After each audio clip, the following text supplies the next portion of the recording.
bẹ́ẹ̀ sí ń ta ó yá ká bẹ́ẹ̀ ti fi ó ti yẹ ọ ní ibi tí mo ti ń ṣe live video ni mo wà lọ́tọ̀ bá mi ní owó ìgò bíi 20 something 30 ọdẹ ni ó ní láti Ìlọrin ni pé wọ́n sì confirm the money so that we no say police collect so amount from me. no issue no anything ó ní láti Ìlọrin lọ́tọ̀ wá wí pé mo ní petition pé bẹ́ẹ̀ ni àwọn ọmọọṣẹ́ mi ní sà so wọ́n lè kí lè mọ̀ kí náwọn èèyàn tó máa jáde fún mi sà ẹjọ́ sà wọ́n fọ́ náà mẹ́rin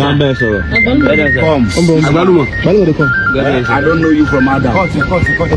tí lemọ́lemọ́ èèyàn bá ti ń pọ̀ jù àwọn Yorùbá máa ń pa òwe wọn á ní òní kété jìn sọ́fìn ọ̀la kété jìn sọ́fìn bójú ò bá tẹ̀ tí kété tó ń jìn sọ́fìn ní gbogbo ìgbà ó yẹ kójú tí ọ̀fìn tí kété ń jìn sí lójoojúmọ́ mo rò wípé ní stage tá a dé yìí ọ̀rọ̀ Portable olórin ìdààmú àdúgbò ọ̀rọ̀ Portable ó nídìí àmójútó púpọ̀ tẹnu bá ti ń kúnyàn jù àwọn Yorùbá ní bí bàtà tó bá ti ń dún ládùn jù ó ṣetán tó fẹ́ ya ni o kò dá kí ẹnu máa kúnyàn jù èní òun ọ̀la òun lónìí òun lánàá òun lọ́la òun lọ́túnla bí ẹkún apọkọ jẹ́ kò dá kí ẹnu kó máa kúnyàn jù àti pẹ̀lú wípé nígbà míì tọ́lọ́ ń bá fẹ́ múyàn tàbí tọ́lọ́ ń ṣetán àti múyàn ìwà ló máa ń kọ́kọ́ gbé àdánù lọ́wọ́ ẹ̀ Ọlọ́run má gbà wà lọ́wọ́ mi o má gba ìwà lọ́wọ́ mi o Ọlọ́run má gba ìwà lọ́wọ́ mi o.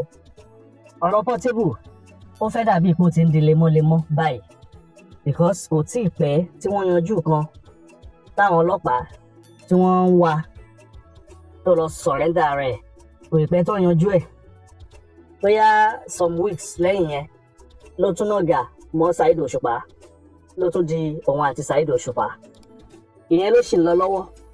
According to that video mo ti gbọ́ pọ́n ní he was on a live session kó tó di wípé àwọn ọlọ́pàá dé what could they have done again kí ni nǹkan tó tún ṣe àbí tó ti bọ́ ẹnìkan kó tó di wípé àwọn ọlọ́pàá dé ó dàbí pé orí live tó wà yẹn làwọn ọlọ́pàá ti surround ẹ̀ ni wọ́n ti mú and according to nǹkan tẹ́ gbọ́ tóun náà fúnra ẹ̀ sọ ó lóun ò mọ tóun ṣe ṣùgbọ́n ọlọ́pàá ò ní dédé wá múyàn láì ṣe wípé bóyá èèyàn kan wá fẹjọ́ ẹni yẹn sùn tàbí wípé ó ti ṣe ẹ̀ṣẹ̀ kan tí wọ́n ti ń dẹ̀ lẹ́kẹ̀ẹ́ tán ti ń wá tipẹ́tipẹ́.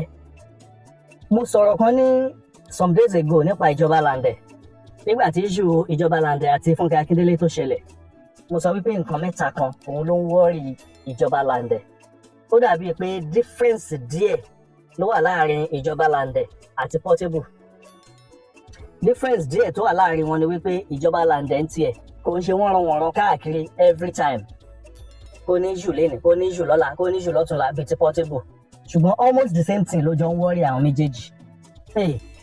ọ̀rọ̀ Portable táwọn ẹbí ẹ̀ tí wọn ò tètè bójú tó yìí kò sí èèyàn tó pray pé kóun ní ọmọ ológo because to be sincere ọmọ ológo ni Portable nínú fámìlì wọn ọmọ ológo ni kò dẹ̀ sínú fámìlì kan tí ìràwọ̀ ọmọ kan ò ní tàn Portable ó dàbí ẹni wípé òun ni ọmọ ológo nínú fámìlì wọn ọmọ tó bá dẹ̀ jẹ́ ọmọ ológo nínú ẹbí àfi tó bá jẹ́ wípé àwọn ẹbí ò kí ń benefit lára ẹ̀ o táwọn ẹbí bá ń benefit lára ẹ̀ wọn ò gbọ́dọ̀ máa wò ó níran títí tí ògo ẹ̀ tó fi máa wọ ọkàn títí tí ògo ẹ̀ tó fi máa wọ mí. nǹkan àkọ́kọ́ tí mo rò wípé ó ń ṣe Portable bíi ti Landẹ̀ náà ni he is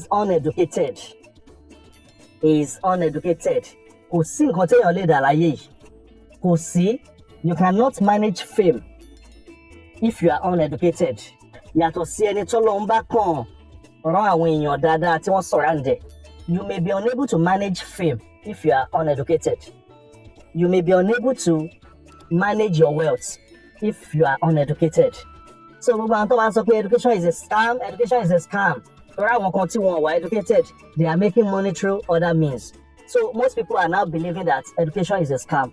Education is not a scam and it can never be. Àwọn tí wọ́n kàwé ni wọ́n máa mọ̀ wípé education is not a scam. Tó o bá ní wealth, tó o lówó púpọ̀, tó o ní fame tí gbogbo ìlú mọ̀ ẹ́ and you are uneducated and you do not surround yourself with educated people, intelligent people, you may be unable to manage the fame, you may be unable to manage the wealth.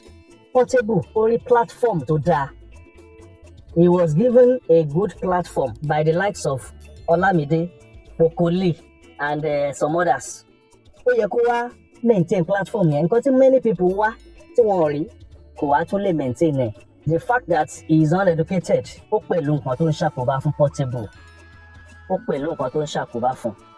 Àwọn kan dẹ̀ wà náà tó jẹ́ wípé wọn ò wá educated o ṣùgbọ́n wọ́n ní làákàyè. I think Portable does not have the two because téèyàn ò bá kàwé tó ka ọgbọ́n orí ó ṣe ṣe náà téèyàn lè manage fame tàbí wealth tó bá ní. Ṣùgbọ́n I'm very sorry for Portable. I'm always avoiding talking about him for many reasons known to me.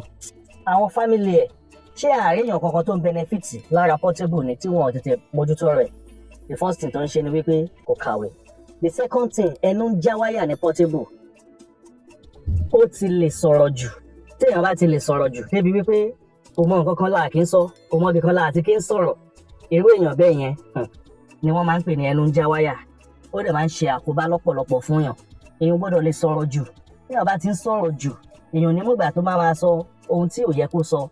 Portable talks too much. So that is the second thing tí mo rí wípé ó ń worry ẹ̀. Bọ̀bọ́ yẹn ní ògo. He has glory. Ó lógo. But àìkàwé ẹ̀ ó ń fìyà jẹ. For the fact wípé ó tún máa ń sọ̀rọ̀ jù, ó ń fìyà jẹ. Nǹkan míì tó tún fìyà jẹ Portable. Òun náà ò ní management gidi bíi ti Landẹ̀. Èèyàn bí àwọn ló ń ráhùn he, òun lọ̀rọ̀ ẹ̀. Gbogbo àwọn tó ń tẹ̀lé irú kan náà ni wọ́n. Most of them kẹ̀, n tó fẹ́ jẹ, tó fẹ́ gbà lọ́wọ́ ẹ̀ ni wọ́n wá. Ohun tí ó bá fẹ́ gbọ́ náà máa sọ fún un.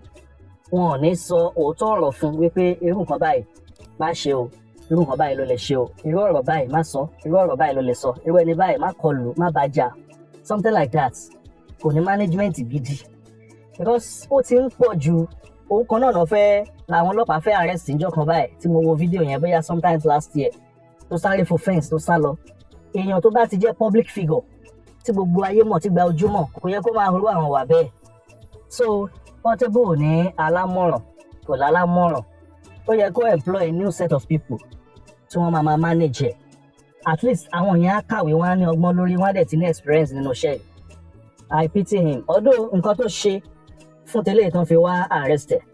Bóyá all right, bóyá wrong, I don't know. I'm just talking generally about him. Nítorí wípé gbà lénìí, gbà lọ́la, tójú yẹn ò bá fọ́, rabọ̀rabọ̀, òun ló máa ń wò. Then, téèyàn bá ní ògo, tàbí èèyàn become wealthy at a very tender age, ọpọlọ èèyàn ó lè má lè manage ẹ̀. Ọpọlọ ẹni yẹn lè má lè manage ògo yẹn àti wealth yẹn. Ibi tó yẹ káwọn parents ẹ̀, àwọn family ẹ̀ kí wọ́n ti wọlé lélẹ̀. I'm aware that his mom is late, but bàbá ẹ̀ ṣì wà. Ṣé ká sọ pé Portable kì í gbọ́ràn tàbí kò léèyàn tó lè gbọ́ràn sí lẹ́nu ni? Téèyàn ò bá ti lẹ́ni tó ń tijú ẹ̀, even kó ní management tó dáa, even kó láwọn òbí tó dáa, even kó lálámọ̀ràn tó dáa, kò ní gbọ́ tí ò bá ti lẹ́ni tó ń tijú ẹ̀.